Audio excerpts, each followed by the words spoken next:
to tell you guys something. When I was up last night at midnight and I suddenly felt inspired to start this project that I've been thinking about for the better part of the year. That's true. I have been thinking about starting this project, The Art of the Trigger, for the better part of the last year.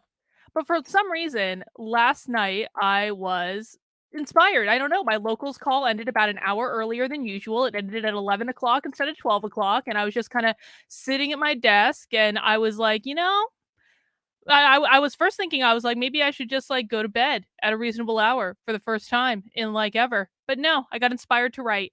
And a lot of people know that, like, for those of you who maybe are in my locals community, who I talk to about like my process, I write almost everything I write late at night.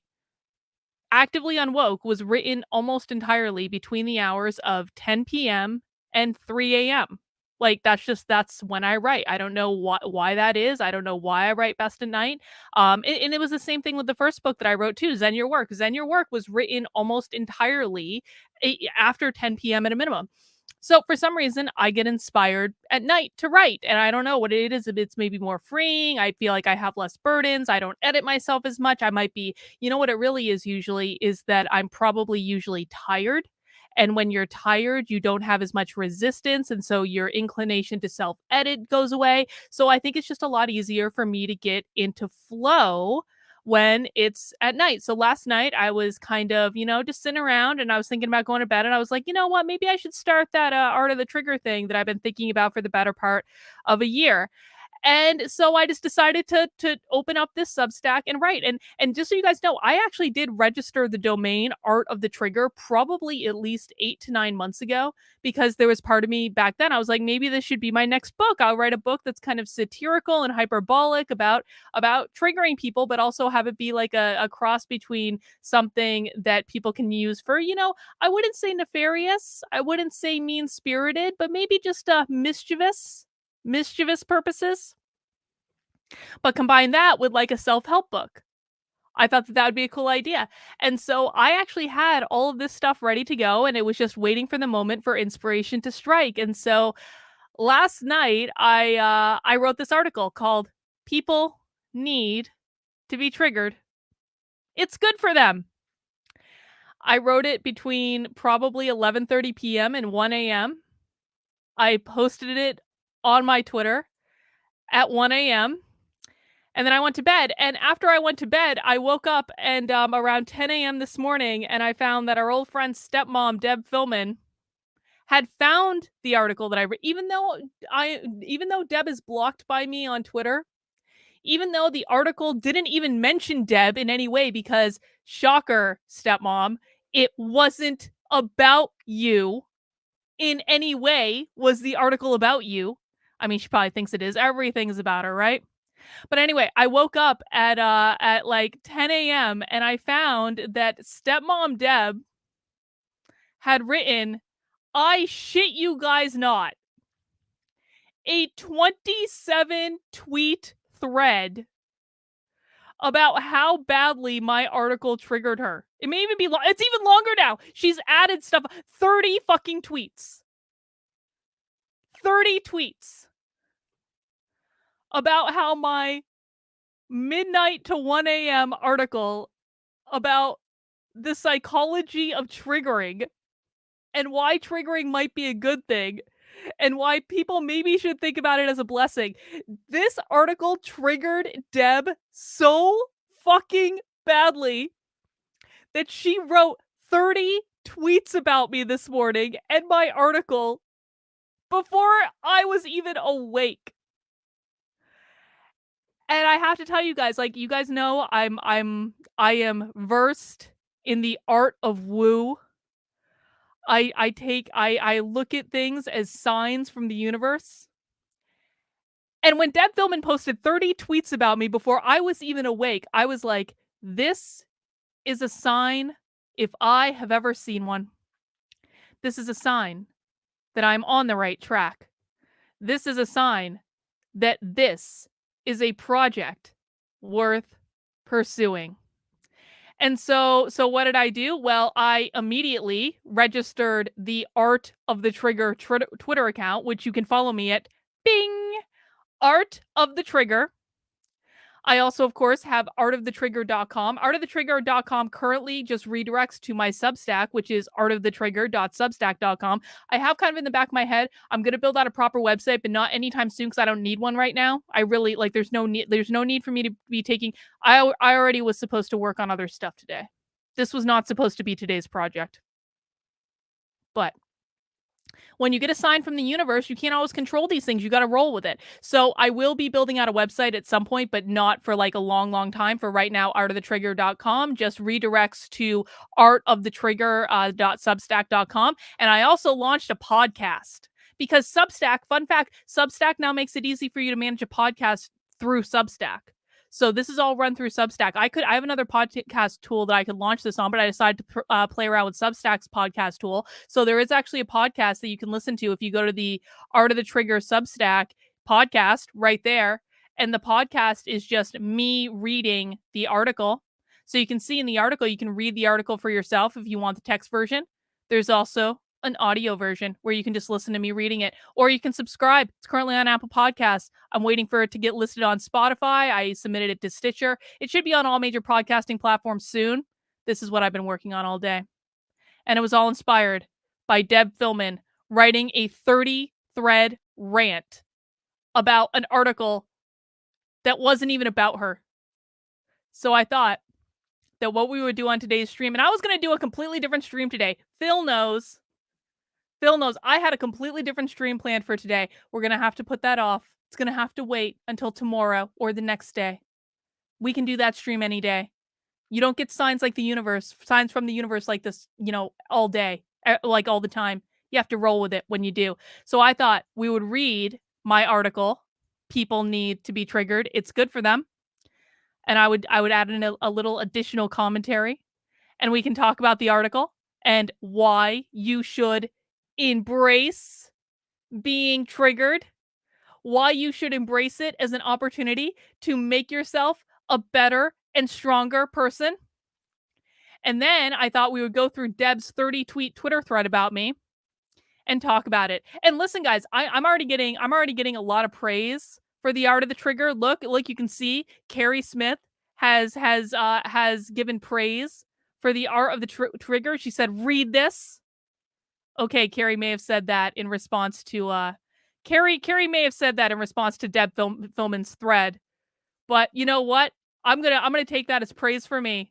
Deb Fillman's 30-tweet whiny thread would not have been possible without me. So I'm gonna take Carrie's endorsement as an endorsement of me. We've also got some other endorsements here. We've got Mike Harlow, the fame whore, in with an endorsement. Triggered usually means someone who can't handle different opinions. Well, I don't know, Mikey, what you call it when you are complaining about someone who holds a different opinion. I think that's quite an endorsement. Mike Harlow right now. Mike Harlow actually blocked me for a time, or not me, of course. He blocked the Art of the Trigger Twitter account for a time, and then he unblocked it just to get more triggered. Like, Mike Harlow played the game in the way it should have been played. He blocked the account, and then 2 hours later, he unblocked it so he could start tweeting at it again to get even more and more and more and more and more triggered. It was so fucking great. And so let's see, what other endorsements do I have? Oh, this was actually a real endorsement. This is from someone who read the article. They said it sounds like ancient wisdom. This is true indeed, but somehow we don't want to face it. Exactly right. Exactly right. We got some other endorsements. Let's see. We've got this one from John, a Twitter troll. I can never be triggered by someone who I don't, on some level, respect intellectually. I think that is absolutely an endorsement of me, even though, he was responding to Deb. That's fine. Another person who was responding to Deb says, interesting read. A lot of tripe, but interesting tripe. Hey, man, if my enemies are saying that my writing is at least interesting, then I'll go for it. I mean, Deb gave me several endorsements in her thread. I know we're going to read Deb's thread in a second, but Deb gave me like several endorsements in her thread. She says, it's true that as adults, we are ultimately personally responsible for our own mental health. Deb, that is Entirely. Entirely correct, which is the entire point of the article that I wrote in the first place. So the fact that Deb identified this part of my article and put it as part of an endorsement, I think is fabulous. I think it's great. Let's see, we got a couple. Oh, this is another endorsement of Deb. There is a 100% chance the writer will now say I was triggered. Deb, when you write a 30 tweet thread about an article that doesn't even mention you, I would just say there's a good chance that yes, you might be triggered. That is correct. That is correct, Deb. Let's see. Let's see. Oh, Carrie's already blocked the account. Let's see. Oh, we got this Twitter troll woman said it was brilliant, articulate, and thorough. I will take that. And that's Tina, the Twitter troll. We got Carrie's already, and the ultimate endorsement from Deb and how she started off her Twitter thread about me. This is what happens when sociopaths grow up to be organizational psychologists. I'm not sure when Deb went to psychology school and learned how to be a counselor or a clinician. I'm also not sure where Deb thinks it's ethically sound to diagnose the mental health of people that she's never met on the internet. But you know what? It's a perspective. It's a perspective. So you can see lots of great endorsements for the art of the trigger coming in, and you're going to find out why. And I want your feedback too. If you have thoughts about the article, and again, we're going to read it. Um, we're gonna read it. We're gonna talk about it, and if you guys have some feedback, yeah, Phil, read at your own risk. Oh god, that is a great endorsement. Did someone actually give me that endorsement? Oh my god, Phil, did Phil say that? That is a great endorsement. I'm gonna make that in it. I'm gonna pretend Phil said that, even if he didn't. Or maybe I will attribute it to Reagan. I don't know. I haven't decided yet. It depends on who said it. I wasn't following the chat. Anyway, guys, we're gonna read this article. People need to be triggered. It's good for them by me. I wrote it at midnight last night. I think it's for all seriousness for a second. This is actually like there are actually legit points that I'm making in this article. I perceive the art of the trigger to be kind of like a satirical look at self-help. It's going to be a self-help site. I'm not joking about that. You might not believe me that I'm not joking, but no, the point of the art of the trigger is not only that you want to learn how to trigger your enemies for your own amusement. And again, we're not talking about malicious, we're talking about mischievous. Mischievous. There's a difference between those two words. And Reagan was saying, "Oh, Reagan, this is smart. I should start each article with a trigger warning." Oh my god, I understand now. Excellent. Excellent. That's a great idea. No, the point of the art of the trigger is not only just to learn how to trigger your enemies, which I think we've got a pretty great example of me triggering my enemy. Again, without I didn't even mention Deb in this article. You're going to see. And but I also want people to use it to learn how not to get triggered. That's important, guys. You can only learn how not to get triggered if you understand the process of triggering. Okay? And you shouldn't go through life being triggered all the time. That just makes a miserable experience for you. It doesn't hurt anyone else if you go through life being triggered all the time. That makes no godly sense at all. So, the art of the trigger is really a self-help site. It is satirical. It is within the vein of like you guys know, well some of you know, I'm a big fan of Andy Kaufman. Andy Kaufman, for my money, is one of the greatest geniuses that has ever graced this earth. I've been a fan of Andy Kaufman since I was a kid, like since I was probably a teenager, maybe even younger, maybe even like around 10 years old. And so I take a lot of my inspiration and how I present information sometimes from Andy Kaufman. Okay? And so that's the vein in which I'm presenting this. It's satirical, it's hyperbolic.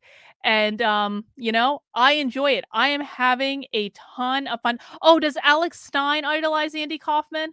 This is why I love 99 Alex Stein.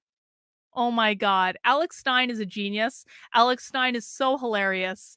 And now I understand why I love him because he idolizes Andy Kaufman. That makes a ton of sense. And Maga says, keep mocking and ridiculing. Meme triggering is the way to go. Alex Stein is the new Kaufman. Alex Stein is the new Kaufman. But to be really clear, I'm not trying to be Andy Kaufman. I am trying to channel the energy of Andy Kaufman into satirical work that might make people laugh, that might make people think, but it's certainly going to produce an emotional reaction, which is what the art of the trigger is really all about. So we're going to read this article, we're going to talk about it, and then we're going to read Deb's crazy Twitter thread about me, and we're going to talk about that. But before we get into it, guys, just a couple orders of business. Number one, on Tuesdays, this is not my only stream on Tuesdays. It is but my first stream on Tuesdays. We will be going live with Joshua at 9:30 tonight to talk about, I mean, we might talk about triggering tonight. We might. But Joshua and I are do a show on Tuesday nights called Nothing Remotely Controversial, where we talk about the news and what's going on in the world. And then Joshua uses his psychic powers to try to predict what's going to happen. We already have a list of items that we want to talk about tonight. I mean, Tulsi leaving the Democratic Party, Kanye West. Oh my God, so much to talk about in terms of Kanye. We're also going to show you, we're going to show you Herschel Walker's astrological chart and show you how his astrological chart predicted all of the reign of outrage that he's experiencing right now, not only from the left who found out that he paid for his former girlfriend's abortion, but also from his own son, Christian, who's not happy with his father and has expressed that publicly. So there is actually a really interesting part of Herschel Walker's astrological chart. Joshua showed it to me yesterday, that I want you guys to see because it's fascinating. So that's coming up 9:30 tonight. And what I also want to let you guys know is if you haven't signed up for it yet, I'm doing a private webinar tomorrow evening at 8 o'clock. It's called Our Game Plan Using Change Management to Defeat the Woke Cultural Revolution. I'm going to be combining organizational psychology and fighting back against the woke left. I know you think that might sound crazy, but it's really not, because this is about culture change. How I see fighting back against the woke left is that we have to change the culture from the bottom up. That is a big task, but it becomes a lot more easier and a lot more attainable when you understand the process of culture change. And in order to do that, we can take inspiration from organizational psychology, they've been doing culture change for years. They know how to do it within organizations. If you can do it within a closed social system, you can do it within a larger one. So I'm going to teach you about change management, and we're going to talk about how we can apply those principles to fighting back against the woke left. I think I have a really original take on this. I'm rather excited by it. This is a free webinar. You can sign up at activelyunwoke.com/events. And if you're not available tomorrow at 8 p.m., sign up for it anyway, and you will get the video recording of it as soon as I'm done and as soon as it's processed, and you'll be able to watch it on your own time. All right, guys. Well, mount that like button for me. Subscribe to the channel if you have not already. Let's look at the ought of the trigger. Let me just make this a little bit bigger for you guys. Can I even make it a little bit bigger than that? Hang on, hang on. I want to make sure everyone can read this. It's rude not to. There we go. Maybe that'll be a little bit better. Okay. So what I'm going to do is I'm going to read this and I'm going to do some commentary. And if you guys have questions or thoughts, please go ahead and chat them in, and then we can talk about it. And I, again, like, is as satirical as I am being in this piece, and it is meant to be part satire, part brute force truth about being triggered and mental health and taking care of yourself and taking responsibility for your experience in this world. There are actually serious and legit points that I'm making, so I do want to talk about it. People have no resilience and very little common sense. I used to think this was just young people, but no, it's people of all ages. Way to go, humanity. We are in the early stages of idiocracy. That's what I think. That's why I think that most people are in desperate need of a good trigger. Sure, some might say, Carlin, you're a psychologist. You shouldn't say such things, as they clutch their pearls. But no, I'm serious. Triggering people is a game where it's your job to know their emotions better than they know themselves. It's a game of interpersonal insight. And when you trigger someone, if they're smart, they'll gain insight into what makes them tick. That will make them stronger. You'll help them develop the resilience they should have learned from being bullied in elementary school, which is an important training ground for what the real world really is. Victor says, opened up your chat. You might want to listen to your lawyers. Victor, when has my chat been closed? And what lawyers are you threatening me with exactly? Who the fuck are you? God, so strange some of these times. But okay, so this is the first part of this article that's probably going to get me into like a little bit of trouble is that I say that people should learn from being bullied in elementary school. Listen, I don't want people to be bullied, but I am a realist. And it is simply a fact of life that on the playground, kids are going to be cruel to each other.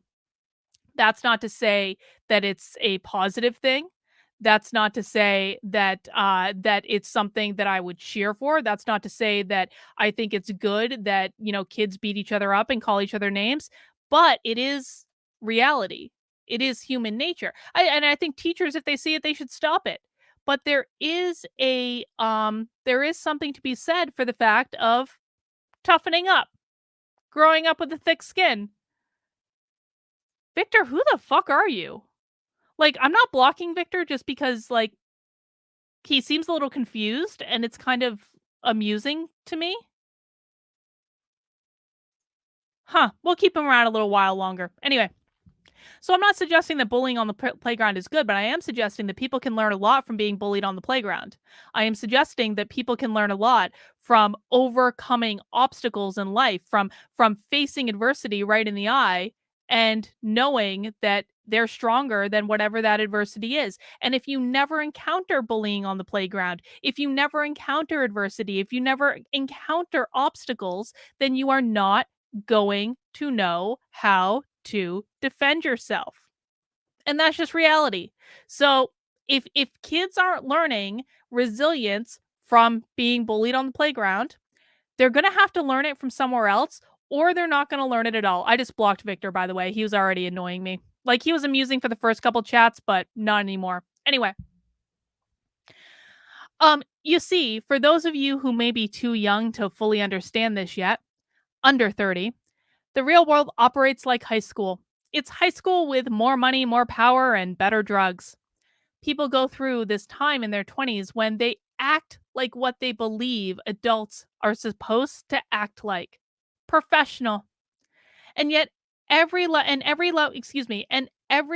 they get promoted, they find the perceived age of the people in those roles begin to drop with just a touch more immaturity at each level. By the time you hit VP, people start acting like they wish they had acted in their 20s when they wasted their youth trying desperately to act like adults. What do I mean by this? So, I don't know how many of you have had this experience, but I certainly have. And I've seen many people go through this experience where you have like young, right out of college, young 20 somethings that are new professionals in the world. And, they're in their first professional job as like an associate level. And they're all trying to be professional and act like they believe adults are supposed to act. But when you work your way up the food chain and like, listen, I did corporate training. I don't do much of it anymore. But occasionally I do, every once in a while. But like I did these things where I would go to organizations and I would lead like team retreats or I would lead executive retreats or things like that. And so when you start working a lot with executives and very high level people, here's what you learn. These people act like teenagers. They do. They act like teenagers. They know how to party. They know how to drink. This is true across almost every training client I have ever had. They after the executive retreats, they're going out like all night. They're definitely going out to big fancy dinners with lots of wine and all this stuff. They are it's kind of like being in a frat house a little bit where they joke with each other and banter with each other in a way that if you look at like young professionals, they would never do that because they perceive the behavior to be unprofessional. But the older people, the people that are in these executive roles, the VPs, the CEOs, they have no problem doing this stuff. The CEOs and the VPs act younger than the young professionals. And I think that that's an interesting dichotomy. It's kind of like the saying that youth is wasted on the young. I think as we get older, and I've said this a million times, like you hit 40 and you run out of fucks to give. Your 30s are infinitely better than your 20s. Infinitely better. I feel like in your 20s, you're trying to play this role of what you think an adult should be. But when you hit your 30s, you lighten up a little bit, and by the time you hit your 40s, you have run out of fucks to give. And so there's this weird dichotomy of people who are younger actually acting older, and people who are older are kind of acting like they wish they had in their 20s. That's what I'm getting at when I say this. Yeah, you should be excited for your 30s. If you're in your 20s, trust me, your 30s are so much better than your 20s. So much better. And so far my 40s are better than my 30s. I'm only 41, so I'm not like super old or anything, I don't think. But yeah, your 30s are significantly better than your 20s. But here's the point I'm making with that. But here's the thing, because the real world operates like a high school, I promise you that you're going to experience what you perceive as bullying. I promise you that you will experience social rejection. I promise you that you will experience disappointment. I promise you, you will find something shocking or hurtful and offensive. And most of those things will have no impact on you if you develop a resilience to them. So, if it is true that as people get older, they start to act like they're younger, which there's nothing you can do to convince me that that's not true. I've just seen way too much of it. If that's true, that means that at a certain point, like, people really do embrace that high school mentality. Real life is like high school way more than most people want to admit. There are the same cliques, there's the same cool kids and popular kids and nerds, there's the same gossip, there's the same, like, stabbing in the back and games that people play. It is so real life is like high school, but with more money. That's all it is. High school with more money and more access, and that is all it is. And so, if it is true that real life is like in high school, then you are going to experience the same things as an adult that you would have experienced in school.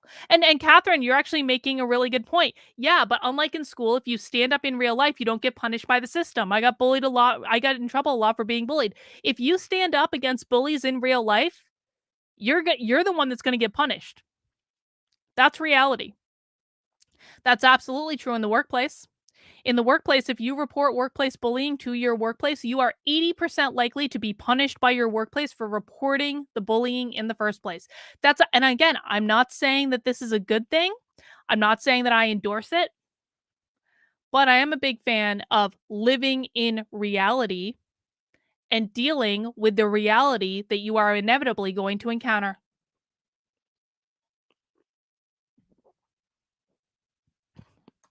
Yeah, Phil says she ain't lying. I'm building a legit Batcave in my house. I'm a big kid with adult money. Exactly. Exactly. And Phil, there's nothing wrong with that. Follow your bliss. Do whatever makes you happy. So, if we accept that real life is like high school, if we accept that you're going to encounter things in real life that you perceive to be bullying or rejection or that are generally going to trigger you, then it does make sense that you need to learn how to deal with being triggered if you're going to be a functional adult in the real world. Otherwise, if you don't learn how to deal with being triggered, then you're just going to be at the whim of other people your entire adult life and you're never going to accomplish anything. And other people are going to be able to control you without even trying that hard. Just like I, right now, can control Deb Fillman without even trying. I wasn't even trying to trigger Deb, but I did, which means I am Deb Fillman's puppet master because Deb has not learned how to deal with her own emotional baggage. And that is why she got triggered by an article that I wrote at 1 a.m. that wasn't even about her. You see how that works? Don't be like Deb. Don't be like Deb. You don't want to get triggered. You don't want to be at the whim of other people. You don't want to be at the whim of someone else's joke or someone else's essay or someone else's thoughts about life. You want to be in control of your own shit. That's why it is important to learn how not to get triggered, which is exactly what we're doing here. Let's continue. The way we develop resilience is by getting triggered and using that experience to learn how to identify when we're being triggered. When you do that, you'll learn how to interrupt the trigger by acknowledging why the trigger is occurring in the first place. Every trigger has a root cause, usually stemming from, yes, what occurred in childhood. Poor relationship with father, trigger. Mommy issues, trigger. Being bullied, trigger. But not exclusively. If you experience a trigger as an adult, it could, or excuse me, if you experience trauma as an adult, it could come from that as well. Now, what I mean by this is anytime we have an emotional reaction to something, there is a reason that we are having an emotional reaction to that thing that probably has very little to do with what we just experienced. Emotional reactions are usually triggered because something has happened to you that reminds you of something that happened to you when you were a kid, and you are probably not even aware of what that thing is. It exists in your subconscious, but something reminds you of it, and you get triggered and have an emotional reaction to it. That is what we're talking about when we're talking about being triggered. The trigger comes from somewhere. It's the job of the person experiencing the trigger to identify why it's triggering them. Then they can work on that. Every time they get triggered, it'll impact them a little less. And let me tell you what, if you're triggered enough, then eventually you will not give a fuck about anything that anyone throws at you. And when you don't give a fuck, that's when you're finally free. People try to emotionally manipulate other people all the time. Deb Fillman's trying to emotionally manipulate me with that 30 tweet Twitter thread she wrote about me. It's emotional manipulation, nothing more. If I cared what she had to say about me, then it would work. If I spend time stressing, oh my God, I can't do this project that I've been thinking about for the better part of a year because it upset Deb Fillman. If I let Deb prevent me from doing something that I've been thinking about doing for a long time, then she has used emotional manipulation to silence me, which is exactly what she wants and why she wrote the 30 tweet thread about me in the first place. But it only works if I allow her to do it. It only works if I get in my own head and say, oh my God, I just can't go through life upsetting the likes of Deb fucking Fillman.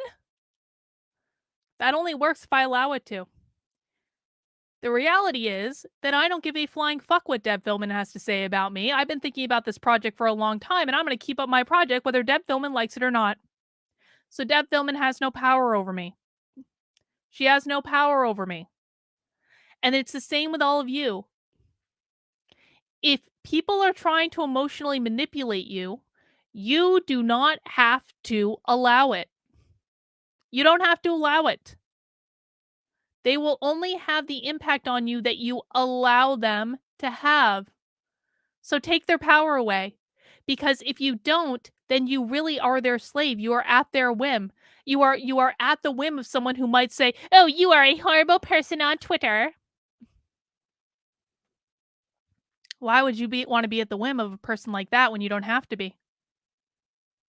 You have that power. And no one can take it from you, no matter what they say about you, no matter how much they lie about you, no matter what rumors they spread, no matter how much they try to turn people against you, no matter what crazy things they say on what social media, no matter how many views it gets or how many likes or retweets, it does not matter if you don't allow it to matter to you.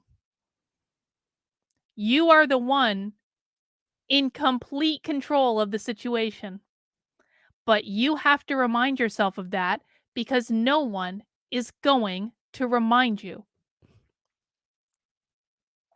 Now, of course, you only get the positive outcome if you do the work on the emotional baggage you might be carrying around. This isn't something you can cheat. You either work out your feelings or you'll just keep getting triggered by the same thing over and over and over again. Ignoring the trigger just tends Ignoring the trigger just tends to make the trigger worse because it puts you entirely at the whim of others. Someone else tells a joke, you suffer. It doesn't seem ideal, does it? This is what I've never quite understood about people who allow themselves to be triggered, especially by something like a joke, especially by something like a comedian like Dave Chappelle or Alex Stein. Like, they're telling a joke, And you get so pissed at them for telling a joke that you make yourself suffer for them telling a joke. You're not making them suffer at all.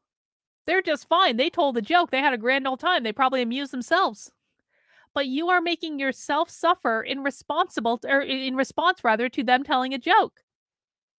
That just doesn't seem like a great idea. Again, this is why when you don't understand the art of the trigger, you will allow yourself to be emotionally manipulated and taken advantage of. And the only person that is hurt when that happens is you.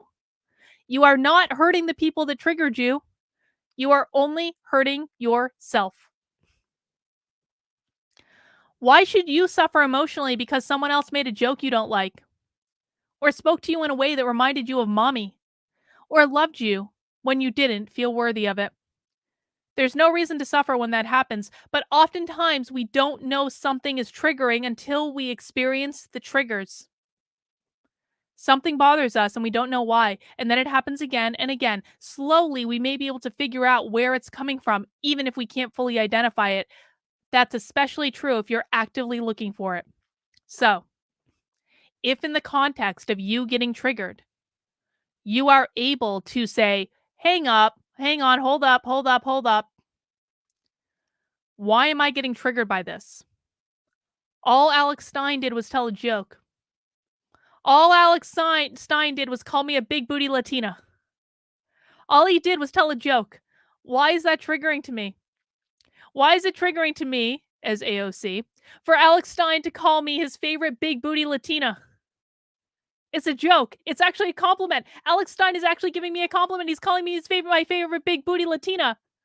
That's what AOC should have done. That's not what AOC did. AOC stomped up to the top of the Capitol in a huff and filmed a video behind her shoulder saying, this man is harassing me. AOC was so triggered by Alex Stein. It was great, but it was entirely a self-trigger. Alex Stein was giving her a compliment. But AOC didn't stop herself to say, why is this triggering to me? If in the midst of being triggered, you can acknowledge why, or you don't even need to know why. You don't even need to know why. If in the midst of being triggered, you can stop yourself and say, hold up. I'm feeling a little triggered right now. And maybe I don't know exactly what's triggering me.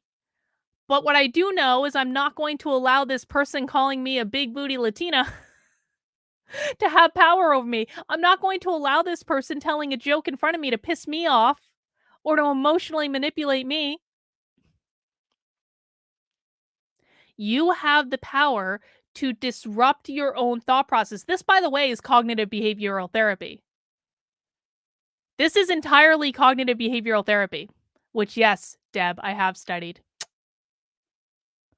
It's cognitive behavioral therapy. You're trying to disrupt your own thought process.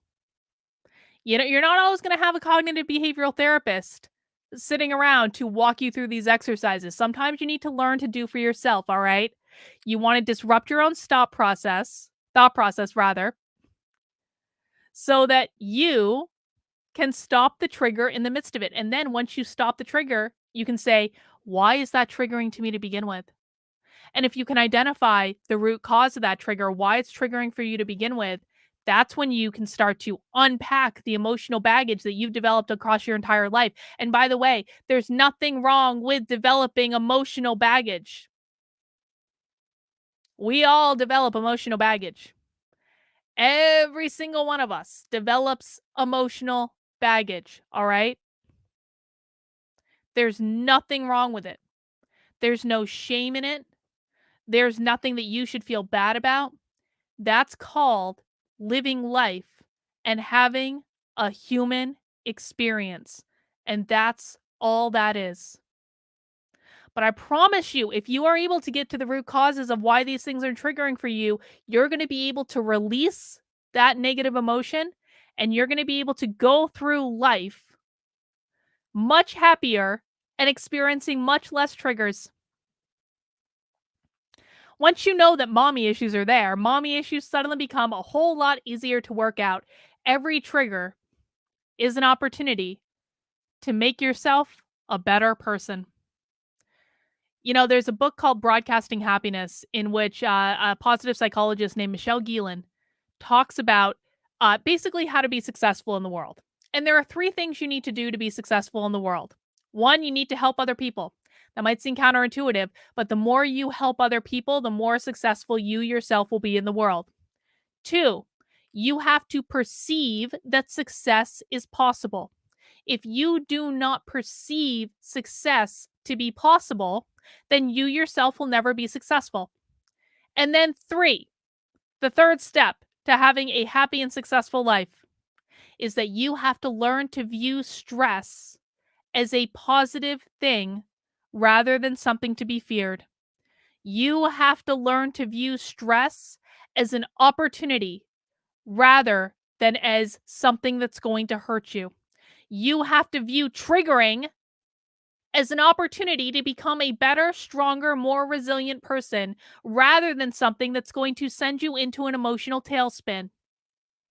That is the point of this project, to help you view getting triggered as a positive thing that allows you to identify what emotional baggage you are carrying along, and in order to release that emotional baggage so it doesn't hurt you anymore.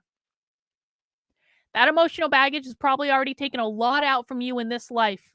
There's no reason for it to continue to get in the way of you living the life that you were supposed to live. Every trigger is an opportunity to make you a better, stronger, more resilient person. Let's keep going. If I say something that triggers you, that's your fault, not mine. Sorry, not sorry. Do I feel sorry when I trigger people? No, I don't. Well, mostly no. There was a group of people I triggered so badly that they became obsessed with me. I didn't expect that. I really didn't. And I do feel sorry about that. One of them had mommy issues, though, and saw me as her mother, so I can't really help that. But the rest of them, I didn't realize how badly I triggered them until it was too late. So, yes, on occasion, I do feel sorry. Now, this is probably the only part of the article that Deb could have construed to be about her. But if Deb construed this part of the article to be about her, that would mean that Deb knows that I've triggered her. That means that Deb knows that I triggered her very, very badly. And this is one of those things that I will say, this has been a learning experience for me. With great power comes great responsibility. I did fuck around a lot with this group of people because they were pissing me off and annoying me. And so I did everything I could to trigger them right back. I may have gone too far because they became obsessed with me. So, in fact, I may have gone too far, and I will admit that. I will acknowledge that. It's okay to acknowledge when we fail. It's okay to acknowledge when we make mistakes. I may have made a mistake because now I can't get rid of these people. They talk about me all the time. But the point I'm making with this is when you're learning how to trigger other people, you have to use with great power comes great responsibility. You have to use the power judiciously. And I'm going to be nuanced in my perspectives that I'm going to cover on this website. Because I do tend to take things from a pretty nuanced way. But I will say that I have made mistakes in this area and I will acknowledge them. But for the most part, I do not feel sorry when I trigger people because I don't think that it's my responsibility to handle your emotional baggage. And it's not your responsibility to handle my emotional baggage. It is my responsibility to handle my emotional baggage. It is your responsibility to handle your emotional baggage. Just because something I say triggers you is not my fault. Sorry, not sorry. Some people deserve to be triggered, and I think we all need to acknowledge that. True. And the best way to avoid being one of those people is to learn how not to get triggered in the first place. I do not believe that my triggering you is your fault. Or excuse me. Ooh, wow. That was a slip. I do not believe that my triggering you is my fault. Some might say that was a Freudian slip. I don't actually think it was. I don't think it was. Anyway, I do not believe that my triggering you is my fault. I believe that it's your fault for not properly identifying and working out your emotional baggage, and instead insisting on blaming someone you probably don't know for you probably don't really know for getting you hit in the feels. I'm sorry you haven't worked out your baggage, but your baggage is not my responsibility. Listen, freeing yourself from the responsibility of handling someone else's emotional baggage is one of the most liberating things you can do. There are so many people in the world that will try to make you responsible for their emotional baggage. Your parents, your relatives, your friends, your enemies, your brothers, your sisters, your coworkers, your boss.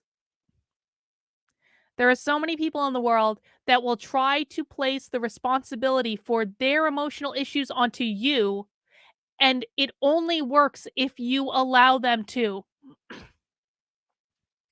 You are not responsible for other people. You are only responsible for yourself.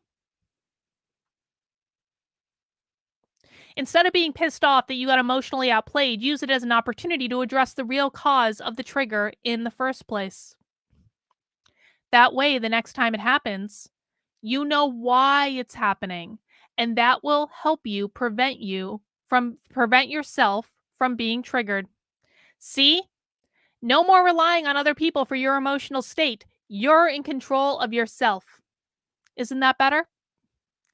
I don't know why people think that being a slave to other people is preferable to them being in control of themselves.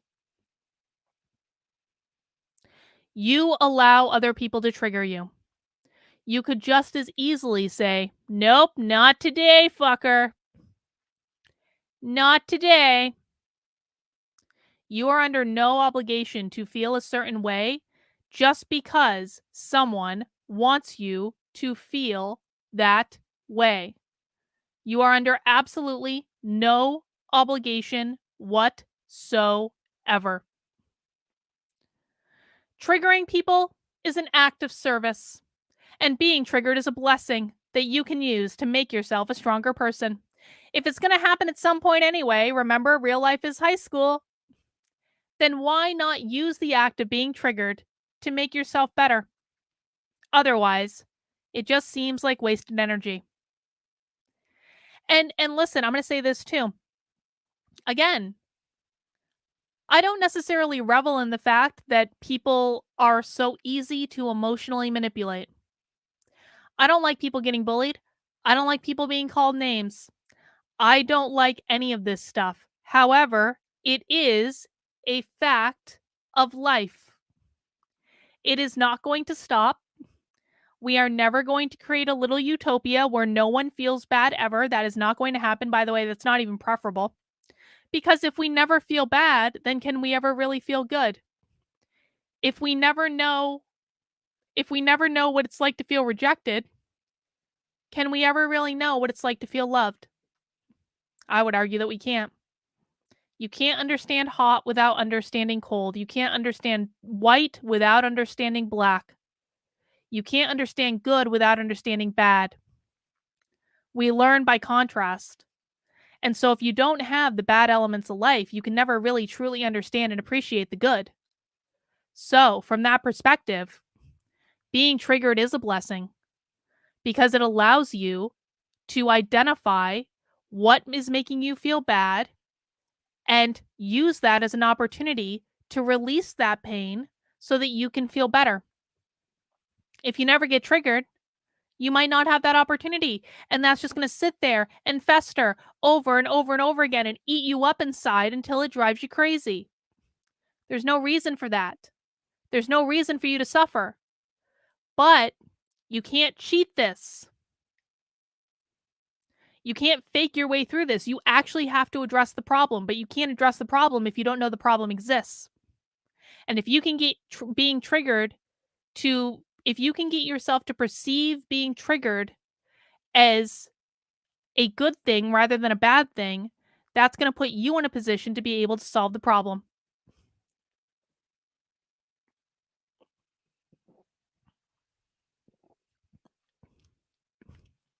If you're triggered by this essay, use its wisdom to make you stronger next time.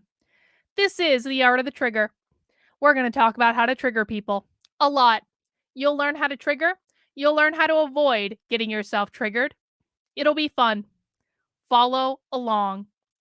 And you can do that by subscribing at artofthetrigger.com. Hang on. Just checking something. Okay. People were asking if Deb is here. I don't know if Deb's here, but she's not signed into her YouTube if she is. But guys, that's the article. That's what I wrote. Now, what did you guys think in the chat? I would like some feedback in the chat. Type in your comments, let me know. And in the meantime, please mount that like button for me if you appreciated it. We're going to talk about the second half of this in a second. But as you guys are typing in your comments, I just want to say hi to the people over on Odyssey, on Rockfin, on Rumble. We're still streaming on Rumble now. I don't really know why they aren't charging me, but we're still streaming on Rumble and even on Getter. Thank you, Nano, for sharing the article on Twitter. I do appreciate that. Let's see what you guys are saying in the chat. Let's see. Reagan says, great article. I need to work on using its wisdom. Thank you, Reagan. Andre says, woohoo. Thank you. Thank you. Don't let them get your goat gray pill. That's exactly right. Thank you, Vampire King Darkness. I appreciate that. Benjamin. Bot feels triggered. Okay. Magpie says it's excellent and very relevant. I appreciate that, Magpie. Phil says free therapy session with sound advice. Well, I don't think Rumble does charge to stream anymore because I'm not paying them to stream anymore. So I'll stream on Rumble as long as it's free. That's pretty great. Yep. Triggering equals tough love. Exactly. And Stevie says hello to others in the other chat rooms. Hello to everyone else not watching on YouTube. I'm not talking about the Jews today, Brent. Well, maybe we will on the stream later. We'll see. But so that's the article. Now, does anyone think that there's anything wrong with what I said? Does anyone think in the chat, and please feel free to type in and give me the business if you feel like it. Does anyone think that I said anything that was wrong? Does anyone think that I said anything that was mean-spirited? Does anyone think that I said anything that was narcissistic? Does anyone think anything was wrong?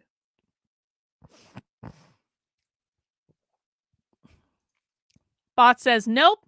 James Jones says nope. Oh, King Peter of the chat. Rumble changed their policies. It's like YouTube now where you need a certain number of uploads to watch time. Excellent. That's pretty great. Jan says nope. Gloria says love it. Phil says he's my simp, so no, the answer is no, you can do no wrong. Thank you, Phil. I appreciate that. Nope. Carol says love it. That bitch says it was wrong that you addressed the truth of being triggered, so cluster B. Yeah, apparently I'm a cluster B narcissist. Reagan says it's helpful advice with tips we can use, so it was fine. Christopher says no. Well, now let's watch an illustration of something else. Oh, actually, I want to show Catherine's chat. Catherine says, this is better than the therapy session I went to in college because I'm not getting threatened with jail by a lady who is smiling, and I don't know how to pronounce those things, but yes, no jail today. No jail today. No, especially because people have to learn to solve their own problems on their own time, in their own lifetime time. Yes, that's exactly right. People have to take responsibility. But now we're going to move into the second part of our stream where we're going to see an example. We're going to see an example of a completely different perception of this article. So here's what I want you guys to notice. There is no such thing as an objective reality. I know people don't like me saying that. They're like, Carlin, you sound like a postmodernist. No. People can perceive things in different ways. There are a whole bunch of you in the chat that perceived this article to be a good thing, to be a helpful thing, to be like a a therapy session, there are a whole bunch of people that heard this article and thought this is good and this is really helpful and this is sage life advice. Now, we are going to look at someone who thought the opposite. And I need to make sure I have my screen a certain width because I don't want Deb knowing the name of my Twitter account that I'm looking at this under. Um, because I do have burner accounts, as Deb knows, and I don't want Deb knowing what this burner account is. So Deb has a completely different perception of this article. And what I want to acknowledge, which is what Deb will never acknowledge, is that there are different ways to view things in the world. I might look at something and say, that's a good thing. Deb Fillman might look at something, exactly the same thing, and say, she is an evil, lying, narcissist bully, me, me, me, me, me, me, me, me, me, me, me, me, me, me, me, me. And we're looking at the exact same thing. So now we're going to look at a different perception of the article, and we're going to read Deb Fillman's 30-tweet thread about me that I woke up to find this morning. And again, I didn't mention Deb in this article, as you now know. I didn't send Deb this article. I didn't tag Deb in this article. Deb found this article on her own between the hours of 1 a.m. and 10 a.m. and before she had even had coffee, wrote a 30-tweet Twitter thread about just how badly my article triggered her. So let's read. When sociopaths grown up to be organizational psychologists. A thread 1. There is, hang on, let me make this a little bit bigger so you guys can see. There we go. So to make the, I really don't want to reveal my Twitter handle. Okay. There is a 100% chance the writer of this piece will now say I was triggered to write this. That's what passes for discourse these days. Even when disordered people reveal themselves to be disordered and dangerous. It's your fault for noticing. And yes, Deb is absolutely triggered by this article. 100%. There is no reality in which Deb was not triggered by this article. I'm like, sorry guys, breaking news. You don't write 30 fucking tweets about someone unless they triggered you. I don't know the last time I wrote 30 tweets about someone. It just doesn't happen because she's absolutely triggered. If you look around the world and decide the solution to its problems is more bullying, if you use background in psychology to suss out where people are vulnerable, so you can poke and prod and manipulate them, all the while you are the sociopath. Now, Deb's going to make a lot of accusations in this tweet. She's going to call me a bully over and over and over and over again. But I didn't insult anyone in my article. I didn't hurl names in my article. I didn't say anyone was anything in my article. I just said, here is some helpful information that will help make your life better, presented in a satirical way. And Deb is like, she's a sociopath! I'm not the one hurling names, stepmom. You are the one hurling names. You are the one being a bully. You are the one insulting people. I didn't insult you, Deb. You insulted me. This is the ironclad law of woke projection in action right here. If you seek public office, claiming what ails us is we weren't picked on enough in high school and suggesting our desire for a more civil, live and let live society is nothing more than mommy or daddy issues, you're a would-be tyrant. Again, I think it's a little ironic that Deb is claiming that she is the civil and polite one when she has already called me a sociopath twice in 4 tweets, and I didn't insult her at all. Didn't even mention her. If you self-promote as a guide for parents to help them fight the sociopaths, bullies, and tyrants in their school while saying these things, you're adding yourself to my list of people to avoid like the plague. Deb, please start avoiding me like the plague, Deb. Please start avoiding me like the plague. Please. Deb, I created an entire fucking Twitter game entirely incentivized on you avoiding me like the plague. Please start avoiding me like the plague, Deb. No one mentioned you. Literally no one mentioned you, Deb. And by the way, what the holy hell does teaching parents how to search websites have to do with not getting triggered? Writing an article about how not to get triggered. The two things have nothing to do with each other. Phil says, Deb needs to smoke a blunt and calm the fuck down. Phil, truer words have never been spoken. Magpie says, I'd give her an edible. Bot says, little Debbie needs chocolate. Andre says, lazy Deb, too lazy to learn respect for others. Well, no, they're all at 0 today in the Twitter game. They've all been tweeting about me all day again. They're all reset to 0 like early this morning. The whole piece is a study in projection. Deb, we should have a conversation about projection. We really should.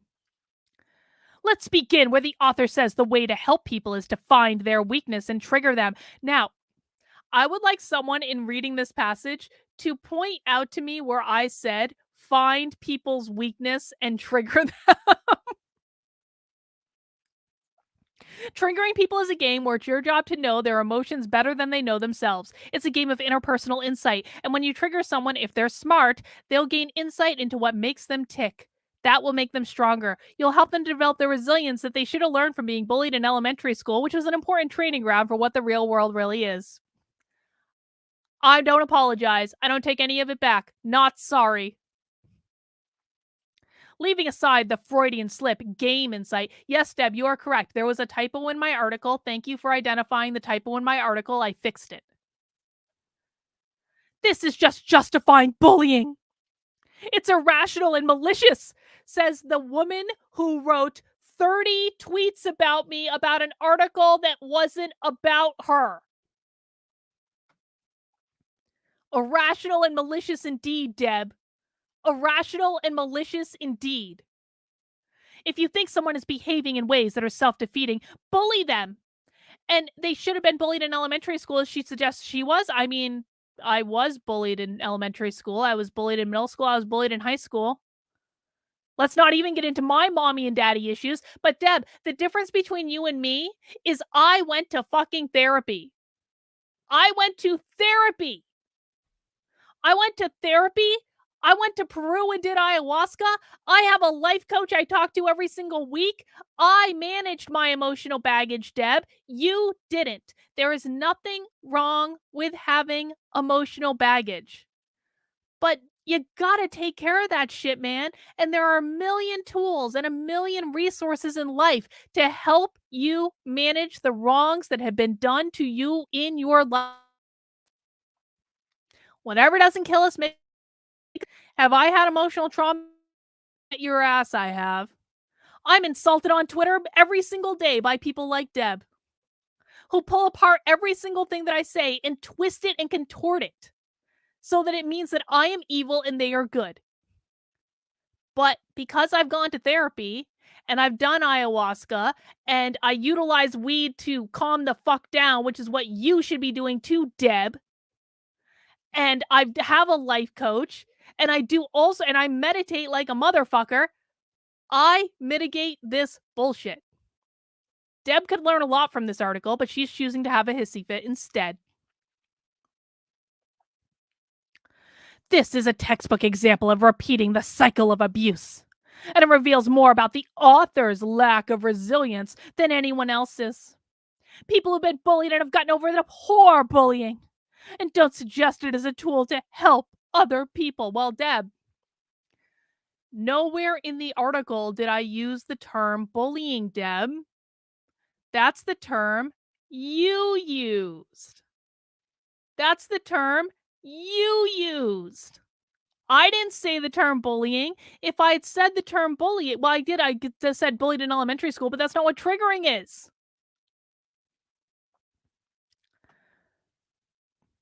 Healthy people don't leverage the weakness of others unless they're business competitors or at war, and neither is personal or meant to help the other side. They don't suggest you desensitize yourself to cruelty and abuse so you can tolerate more. And then this is the part where I said, this is one of the best parts of the article. I'm sorry. This is one of the absolute best parts of this entire article.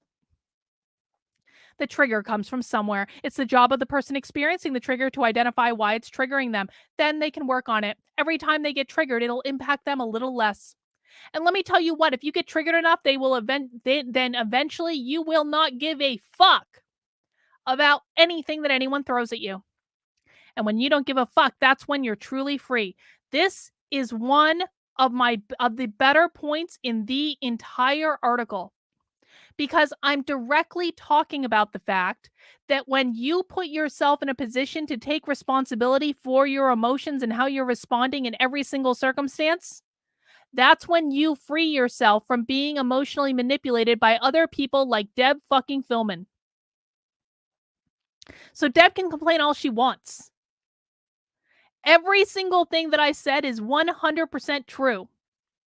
If you desensitize yourself to emotional manipulation like what Deb is doing in this Twitter thread, it will stop impacting you. You will stop caring. And that's a good thing, because when you are not susceptible to the emotional manipulation of others, that's when you're really free. That's when you're free to think the ideas that they don't want you to think. That's when you're free to say the words that they don't want you to say. It's a good thing. It's not a bad thing. Nerd2 says, reading comprehension is a dead skill. Isn't that the truth? Jenny's getting inky with it, says, Deb should look in the mirror. She's the one projecting. Oh, don't I know it? Chris B says, wow, how do people have nothing to do to the point that they pounce on everything you write the minute you put it out there? Sometimes I am working or something, but they must. Chris, I got to tell you, I was legitimately shocked because I tweeted this article at like 1 a.m. and I went to bed and I woke up and found a fucking essay about me from Deb.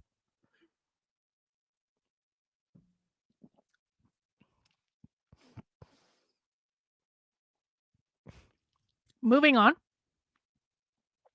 Well, it's true that as adults, we are ultimately responsible for our own mental health. Smartest thing that Deb said in this entire Twitter thread. Well, it's true that we as adults are ultimately responsible for our own mental health. Resilience and insensitivity are not the same thing. Resilient people pick their understand and respect boundaries and deal with others in good faith. Well, it seems to me, Deb, that quite a few people think I was dealing in good faith. You're the one that projected that I wasn't. Doing the work on ourselves shouldn't and doesn't require accepting rudeness or disrespect from other people. You don't say, Deb. It just requires us to clearly identify where we end and others begin. And that can be learned perfectly well without bullying or exposure to triggers. If people are not resilient today, it's because they've been told what other people must be and do to make them comfortable and what they must do to make others comfortable. This is a recipe for confusion, cognitive distortion, and competition for resources. Really, Deb? Really? Because it seems to me that you are the person in this case telling people what they must say and do to make you feel comfortable. It seems to me, Deb, that you're the person that you're fucking tweeting about. Oh man, King Peter in the chat, thank you. YouTube wants to censor my super chat, so here's a replacement. I'm sorry, Peter, that sucks, but I appreciate the super chat. That's why, Phil, that's why Peter is King Peter of the chat. No, we also enjoy him and love him.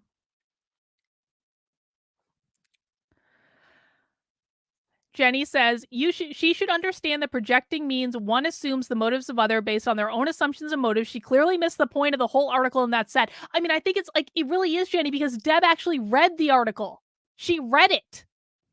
It wasn't like she just looked at the headline. She read the whole fucking article.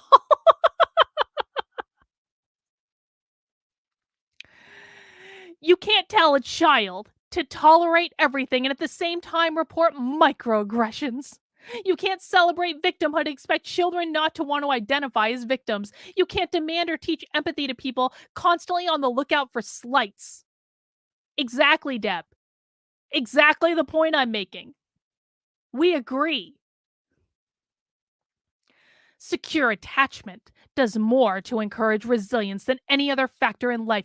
Insecure attachments, often the result of bullying and neglect, more often lead to insecurity, fragility, hypervigilance, and aggression, either towards the self or others. Peter says, bullying is good. Teasing is good. Triggering is good. These things are appropriate social ostracism and build resiliency. They cannot become abuse, harassment, or physical. We punish those acts. That's right, King Peter. This part right here speaks volumes about the lack of resilience and rationality of its author. What triggers is always our fault, she asserts. But is that true? Yes. Yes. You are responsible for your own triggers, Deb. I am not responsible for your emotional baggage. You are responsible for your emotional baggage. Where does that leave room for civil discourse? Is that not licensed to brutalize indiscriminately? Deb literally thinks that my article is brutalizing her indiscriminately when it didn't even mention her. Myriad says, Jesus, it's like this chick was just stalking for an excuse to have a rant. Isn't that correct? Yes. Deb is projecting so much she could open a movie theater. Yes, she is. Coming soon, Carlin made a whole video about me. Oh, gosh. Isn't it the truth? There is a vast difference between someone being offended because you hold a different opinion than they do and someone pushing back or reacting because you're defaming, stalking, and projecting your own abusive behaviors onto them. So Deb thinks in my article I was defaming her, stalking her, and projecting my own abusive behavior onto her when she wasn't even mentioned. Words are not violence, Deb. Oh, Catherine, just wait for it. We're going to get to this one. Deb literally says words are violence in this Twitter thread. She literally said words are violence. Hang on. We're going to get to it. But that bitch is betting you $100 that Deb is going to claim I'm harassing her by talking about her public Twitter thread.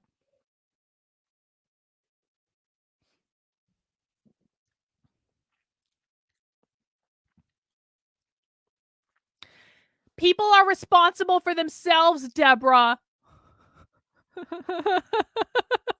Yeah, Deb is going to be at 0 for the rest of the week. Deb is the worst player in the Twitter game. We're only like halfway through this Twitter thread, guys. We're only halfway. Blaming others for them being justifiably angry, frustrated, or responsive to all your abuse is what sociopaths do. And sociopaths are so lacking in resilience, they use people as objects because they can't handle the vulnerability required to be honest with voluntary mutual exchange. Voluntary mutual exchange. Deb, you were the one who blocked me on Twitter. I didn't block you on Twitter first, Deb. You blocked me.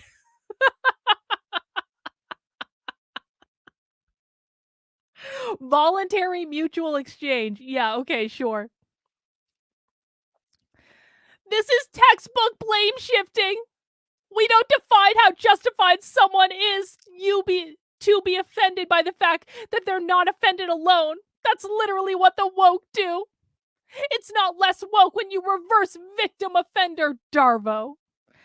This is like that like reverse like basically Deb is saying that I'm a dark triad narcissist. Deb is saying I'm a dark triad cluster B narcissist. That's what she's saying. Jenny says, what she's saying sounds like she expects people to be emotionally tied to the people triggering them. She certainly is. It's okay to walk away, Deb. Not everything has to be a battle. Yes, Deb. It's okay to walk away and never talk about me ever again. It's all right, Deb. I promise. I promise.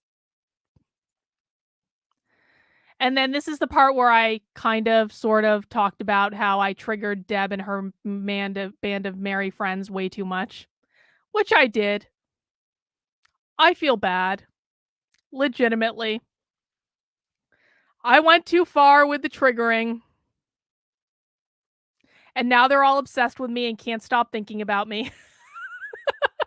But it's not my fault, man. They gotta fix their own bullshit. They gotta fix their own bullshit. Consequences or impacts in wokish tell us very little about why someone did something to us or how deserving we were of that treatment. In fact, thinking they do indicates immaturity in moral development. So now Deb is saying that me asserting that people take responsibility for their own feelings and their own emotional baggage represents an immaturity in emotional development.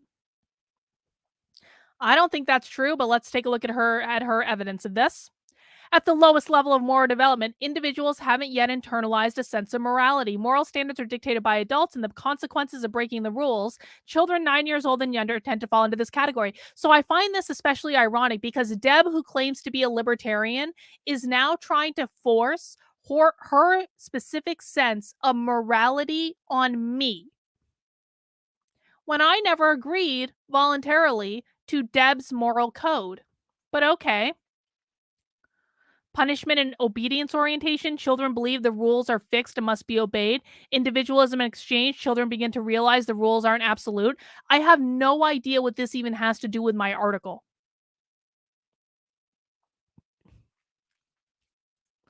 Resilience comes from being able not only to perceive shades of gray associated with intentions and differing perspectives, but depersonalizing them more appropriate. The phrase, not everything about you is familiar to and tolerable for the resilient person. Deb, this article wasn't about you, Deb. You were not mentioned in it. No one tagged you in a tweet with it.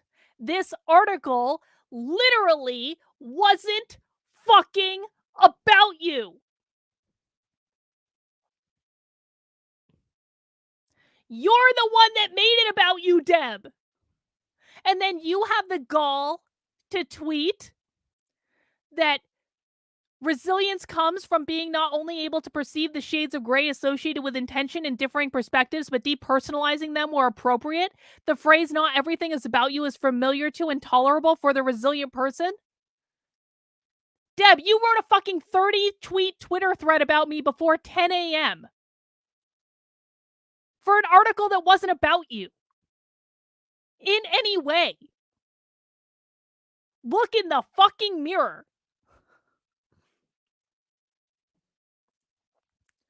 Resilient people are capable of making sound judgment calls the kind one makes internally before choosing to be offended.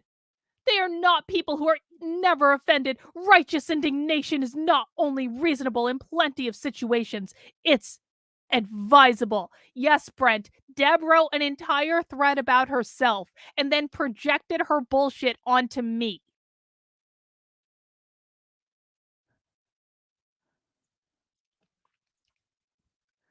Resilient people can take it on the chin in defense of others, too. They stand on sidewalks getting heckled and spit at while politely asking for conversation about contentious topics. They defend themselves when necessary and don't lead with an attack. Did my article attack anyone? Did my article name anyone? My article provided save life advice. And I'm really proud of it. And I thought it was really good. Literally no one was named in my article. Oh, here's where it gets really good. Resilient people don't create burner accounts on social media to stalk people who have rejected them, disagreed with them, challenged them, or even mocked them. They accept that not everyone is going to like them or agree with them, and they move on. Now, here's the ironic part. Deb Fillman spends all day, every day, interacting with an account that only exists to stalk me and post my tweets because Deb has been blocked on my Twitter for like a year. So, in Deb's mind, it's perfectly okay for Deb to talk about me all day, every day, which she does. I've been tracking it for the last over 2 weeks with the Twitter game. Deb has not gone more than one day without talking about me in the last 16 days. So she spends all day talking about me. She spends all day following a Twitter account that only exists to stalk me and post everything that I tweet so she can make fun of me with her horde and call me a narcissist and a sociopath over and over and over again. And she has the nerve to say resilient people don't create burner accounts to stalk people who have rejected them. Deb, look in the mirror, Deb. Have some fucking self-awareness, Deb. The irony of this whole section, the writer herself goes looking for triggers as small as a single like to a tweet written in reaction to defamation and harassment by her. She's made a game of tallying these events and uses burner accounts to find them behind blocks. Yes, that's exactly it. That is exactly correct. I have created a game. Hang on, I'll bring up the game just for shits and giggles. Hang on, give me 1 second.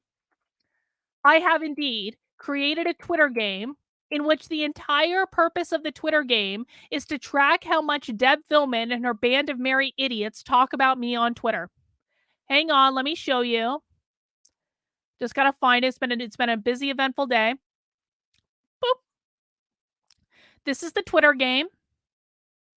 They're all gonna reset to 0 tomorrow because they've all talked about me today. The way you score, the way that Carrie Smith, who's the good Christian, Mike Harlow, is the fame horse, stepmom, who is Deb, and the queen, who doesn't have a real name because he doesn't deserve it. The way that you score points in this game is you don't talk about me. Deb could literally do nothing and not talk about me at all ever and win this game. The only way to score points in this game is to not talk about me. So yes, I do use burner accounts to keep track of what they say because that's part of the game. Also because if they're talking about me in public, I want to fucking know about it.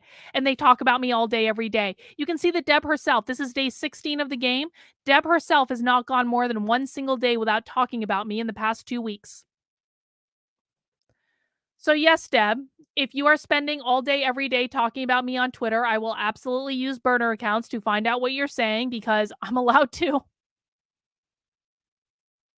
And if you don't like it, suck a dick. I don't really care. Even though her advice to others is wrong, she doesn't take it. She excuses her behavior as the national response to triggers she claims others need to accept without comment. She uses jokes, judgment, and even advice to live and let live as justification for abuse. Like, did Deb even read this back before she posted it?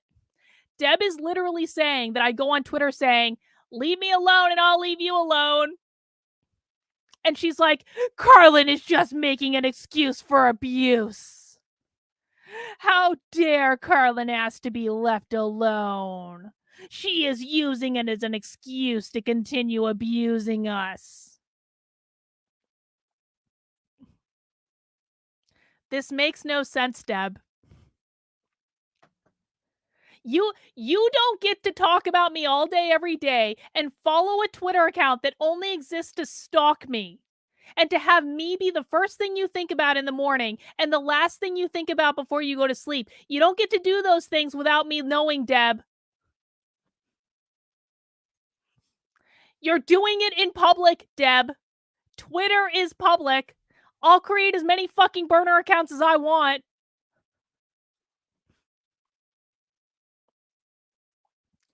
I am one of the people she's monitoring behind a block. Deb, you're blocked too. Deb, you have been blocked on my Twitter account for a fucking year. How did you know I wrote this article that I posted at 1 a.m.?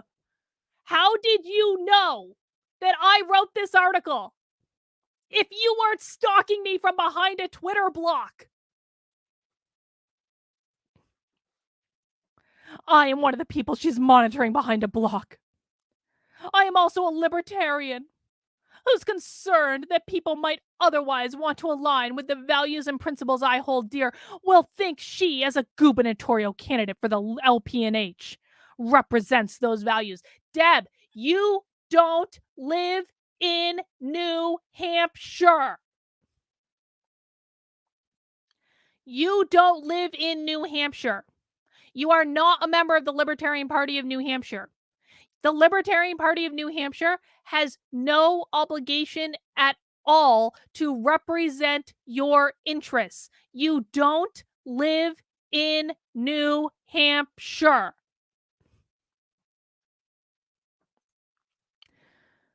This is the best one. Catherine, this is what I told you about. This is the best tweet in this whole thing. There is nothing about this essay that respects the NAP, the non-aggression principle. Seeking to trigger people or excusing that behavior is helpful, especially in revenge to real wounds from childhood, is aggression. Justifying it so you can do some more is more aggression. Deb is literally saying in this tweet that words are violence. The non-aggression principle is only about you not using violence to coerce other people. That's all it is. You don't hurt people physically, and you don't take their stuff. And in fact, at the Libertarian Party National Convention in May, the party platform was specifically updated because of people like Deb Fillman. It was specifically updated to say that words are not violence. Because there were libertarians in the party, like Deb, who were trying to kick other libertarians out of the party for saying that words are violence, for saying things they didn't like. And it pissed off the current leadership of the Libertarian Party so much that they added it to the party platform that words are not considered to be a violation of the non-aggression principle. Deb, if she was involved with the Libertarian Party at all, would know this. But she was not involved with the Libertarian Party, is still not involved in the Libertarian Party. So she didn't. The NAP is just about you don't use violence against other people. It's just you don't use violence against other people. You don't hurt other people, you don't take their stuff. That's it. Oh, Sin, you've missed an eventful stream.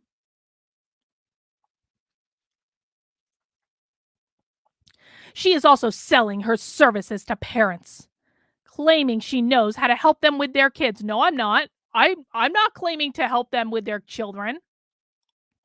I have never once claimed to help them with their children, Deb. That is completely incorrect.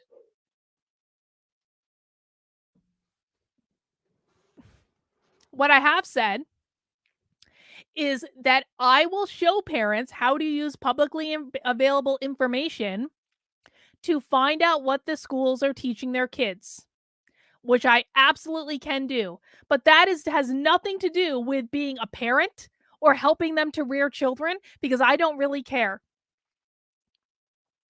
All I have said is that I will teach people how to use publicly available information to find out what the schools are doing, so that they can then use that information for whatever they want to use it for.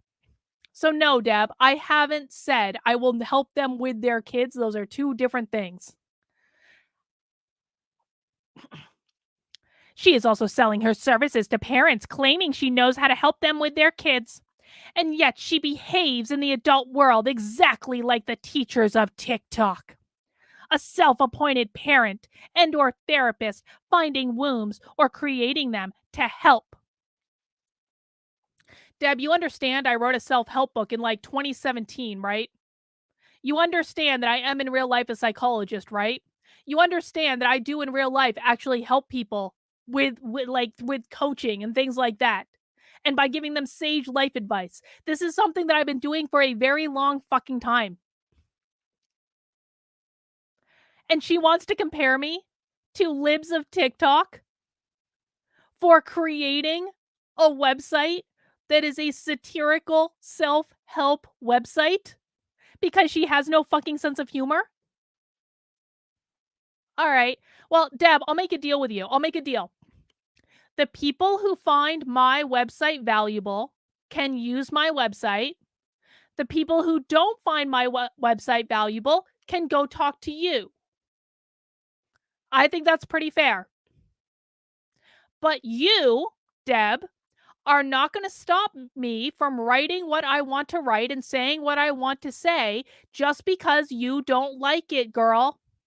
I don't care.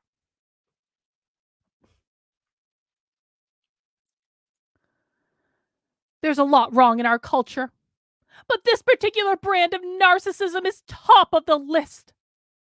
We have no shortage of adults with morality of young children, justifying abuse by blaming their targets and simultaneously claiming victim status when their targets react. Deb, you are the one claiming victim status.